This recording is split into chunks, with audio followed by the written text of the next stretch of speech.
Good morning, my fellow public servants and all the nutrition warriors out there. Masustansyang adlaw sa atong tanan. Standing here today is really an honor and a blessing, and sharing this award to all of you, especially to my colleagues. Special mention to my very devoted City Nutrition Program coordinators. Sir Brad. And also my fellow nutrition officers, my mentors, leaders, okay? And all the people who walk with me in this journey. Kinaluan ba hindi kapag pero very fulfilling. So, actually, believe it or not, I am not expecting this award. If you could still remember Dr. Torio, I was complaining about my frustration regarding the art that they're demanding documents which I think almost impossible to satisfy given this limited time. However, now it's very clear to me that the process is very thorough because you would like to choose the right person to receive this award. This evaluation is not meant to frustrate us. Okay, so it is just parang this will serve that you are the right person who embodies commitment, dedication to public service, especially in nutrition program. So Arnett, and of course, to very supportive and equally beautiful. Arnett Casey, kinasingkasing na pasalamat.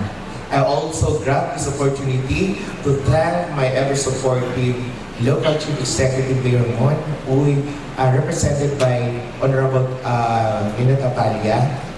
Thank you for believing that true progress is not attainable unless the people are healthy and well-nourished. I also, as we celebrate today, I would like to remind all of you that, you know, malnutrition is a silent epidemic. So it quietly creeping in our community, in our homes, claiming the lives of our children. It's not about the lack of food on our table. It encompasses food insecurity, poverty, the kind of care that we are giving to our children, the accessibility and availability of basic health and nutrition services, which every Filipino deserves, regardless who they are and where they live. So, by that, we know that the solution is multifactorial. We have to work hand in hand. We need collaboration, government agencies, NGOs, private partners, leaders, community volunteers. We have to work together. To end, may that istorya, very inspiring. Ay, ko parang malak sila to inspire us all. There are this group of frogs. They're racing to reach the top of a tree. Tapos, a crowd below keep on shouting, "Sus, kataas ito ng tree. You cannot make it, will just fall." So one by one, each frog gave up, except this one little frog. He kept on climbing and climbing until he reached the top of the tree. So they were asking, "Uy, paano mo nahimo ito?"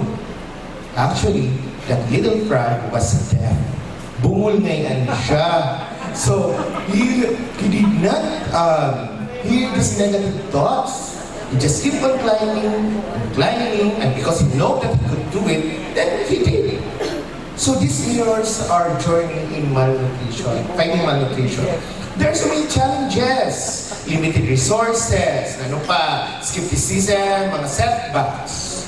But if we work together, doing our part, and just collaborate together, we will fulfill our mission to end hunger and fight malnutrition.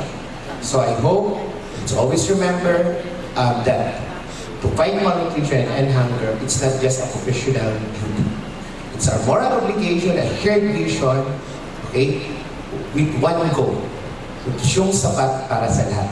And that's the best gift that we can give to our community. Advance Merry Christmas to all.